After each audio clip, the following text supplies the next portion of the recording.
Hey guys, welcome back to the another video of government jobs channel. तो guys, आज के इस video में मैं आपको बताने वाली हूँ कोस्ट गार्ड की तरफ से, इंडियन कोस्ट गार्ड की तरफ से नाविक डोमेस्टिक ब्रांच एंड यांत्रिक की वेरियस पोस्ट के लिए रिक्रूटमेंट जो है गाइस आउट हो चुके हैं। आप सभी को पता होगा कि नोटिस जो है वो आ चुके हैं और नोटिस के हिसाब से हमने आपके लिए नोटिफिकेशन वाला वीडियो जो कि एलिजिबिलिटी क्राइटेरिया और एज लिमिट पर कंप्लीट बेस्ड है, आपको कंप्लीट जानकारी मिल जाएगी कि क्या एलिजिबिलिटी क्राइटेरिया होता है इस पोस्ट के लिए।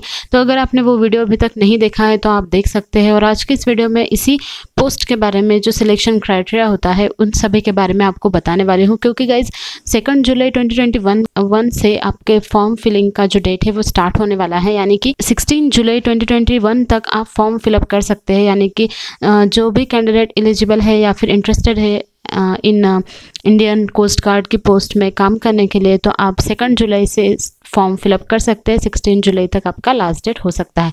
तो गाइज़, पहले आप सभी को ये जानना चाहिए कि सिलेक्शन क्राइटेरिया कैसे होता है। तो गाइज़, इनका जो सिलेक्शन क्राइटेरिया होता है वो सिलेक्शन क्राइटेरिया की कंप्लीट 4 स्टेजेस होती है।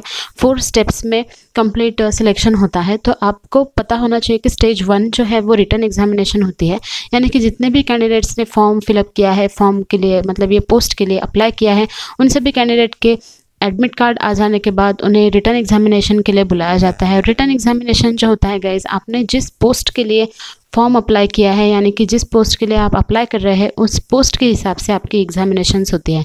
पोस्ट जो है वो नाविक डोमेस्टिक ब्रांच की, नाविक जीडी की और यांत्रिक इलेक्ट्रिकल, यांत्रिक इलेक्ट्रॉनिक्स एंड यांत्रिक मैकेनिकल, तो इन सभी पोस्ट के वाइज आपकी रिटन एग्जामिनेशन होती है। तो आपके रिटन एग्जामिनेशन में सेक्शन 1, सेक्शन 2, सेक्शन 3, सेक्शन 4 और सेक्शन 5 ऐसे सेक्शंस होते हैं। तो इन सेक्शंस के हिसाब से आपके जो सब्जेक्ट्स होते हैं, जैसे कि math, science, English, reasoning, GK, इनके हिसाब से ये सेक्शंस बनाए हैं। तो आपके जितने भी मतलब आप पोस्ट अप्लाई कर रहे हैं उन पोस्ट के लिए अलग अलग सेक्शन वाइज आपकी रिटर्न टेस्ट होती है। तो उन सेक्शंस में जितने भी सब्जेक्ट्स आते हैं उनका कंप्लीट मतलब जानकारी, उन सब्जेक्ट्स की कंप्लीट जानकारी आपको यहाँ पर स्क्रीन के ऊपर दिख रही होगी। तो इसी के हिसाब से आपके सेक्शन वाइज एग्ज़ाम होती है। एग्ज़ाम कंडक्ट होने के बाद कुछ दिनों में गाइज रिजल्ट आ जाता है। रिजल्ट के बाद अब मेरिट लिस्ट वाइज आपको सेकंड स्टेज के लिए बुलाया जाता है। तो सेकंड स्टेज में जो होता है गाइज, ये सेकंड स्टेज होता है वो क्वालिफाइंग इन नेचर होता है, यानी कि अगर आप पास हो गए तो अच्छा है, फेल हो गए तो भी चलेगा, सिर्फ आपको क्वालिफाई करना पड़ता है, आपको कंप्लीट करना पड़ता है। तो फर्स्ट जो होती है स्टेप 2 में वो आपको फिजिकल फिटनेस टेस्ट होती है। तो गाइज, इसमें क्या होता है कि पहले जितने भी कैंडिडेट्स के मतलब जिन्होंने क्लियर किया है फर्स्ट स्टेज, उन्हें सेकंड स्टेज के लिए एडमिट कार्ड आते हैं। तो उनको उनके एडमिट कार्ड के हिसाब से अपने अपने वेन्यू पर जाना पड़ता है। और फिजिकल टेस्ट जो होती है, फिजिकल टेस्ट में आपको 1.6 किलोमीटर रन करना पड़ता है, 7 मिनट्स में कंप्लीट करना पड़ता है। उसी के साथ 20 स्क्वाट अप्स एंड 10 पुशअप्स निकालने पड़ते हैं। तो ये सब क्वालिफाइंग इन नेचर होता है। उसके बाद गाइज आपको डॉक्यूमेंट वेरिफिकेशन के लिए बुलाया जाता है। डॉक्यूमेंट वेरिफिकेशन के लिए जो अलग अलग मतलब पोस्ट के लिए आपने फॉर्म फिलअप किया है, तो उन्हीं के जितने आपके अपलोडेड मतलब डॉक्यूमेंट्स होंगे उन सभी डॉक्यूमेंट को वेरीफाई किया जाता है। उसके बाद इनिशियल मेडिकल एग्जामिनेशन होता है। तो इनिशियल मेडिकल एग्जामिनेशन में गाइज आपको ICG की तरफ से, इंडियन कोस्ट गार्ड की तरफ से आपका मेडिकल एग्जामिनेशन किया जाता है।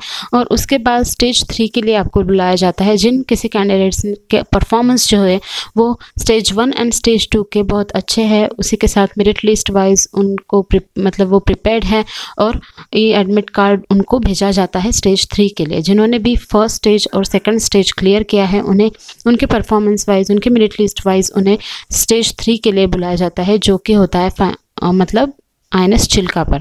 तो यहाँ पर आपको जाकर आपके डॉक्यूमेंट वेरिफिकेशन फिर से किया जाता है। उसके बाद फाइनल मेडिकल होता है INS चिल्का पर और सबमिशन ऑफ ओरिजिनल डॉक्यूमेंट्स होता है, पुलिस वेरिफिकेशन होता है एंड अदर एसोसिएटेड फॉर्म्स होते हैं।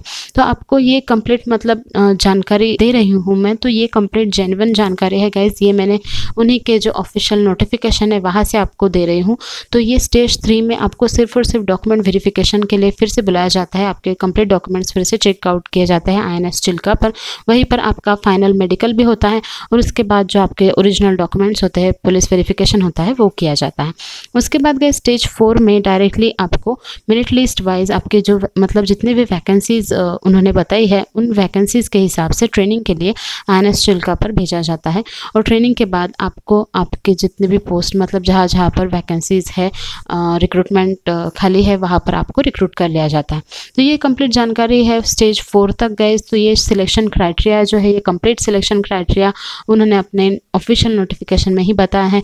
अगर आपको ऑफिशियल नोटिफिकेशन डाउनलोड करना है तो आप नीचे दिए गए जो मेरे वेबसाइट का लिंक है, वहाँ पर जाकर वेबसाइट पर से डाउनलोड कर सकते हैं। वहाँ पर आपको नोटिफिकेशन का लिंक मिल जाएगा और वहीं पर गाइज आपको नीचे फॉर्म अप्लाई लिंक भी मिल जाता है, जो कि 2 जुलाई से स्टार्ट होने वाला है। तो 2 जुलाई से आप फॉर्म जब भी अप्लाई करना चाहते हैं तो यहाँ से आप डायरेक्टली लिंक पर क्लिक करके फॉर्म अप्लाई भी कर सकते हैं।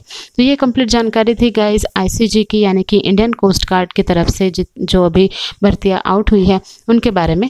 तो अगर ये जानकारी आपको पसंद आई हो तो प्लीज़ वीडियो को लाइक कीजिए, शेयर कीजिए और कमेंट कीजिए। और हमारे चैनल पर अगर आप नए हैं तो प्लीज़ चैनल को सब्सक्राइब कीजिए ऐसे ही न्यू अपडेटेड कंटेंट्स के लिए। Thank you all.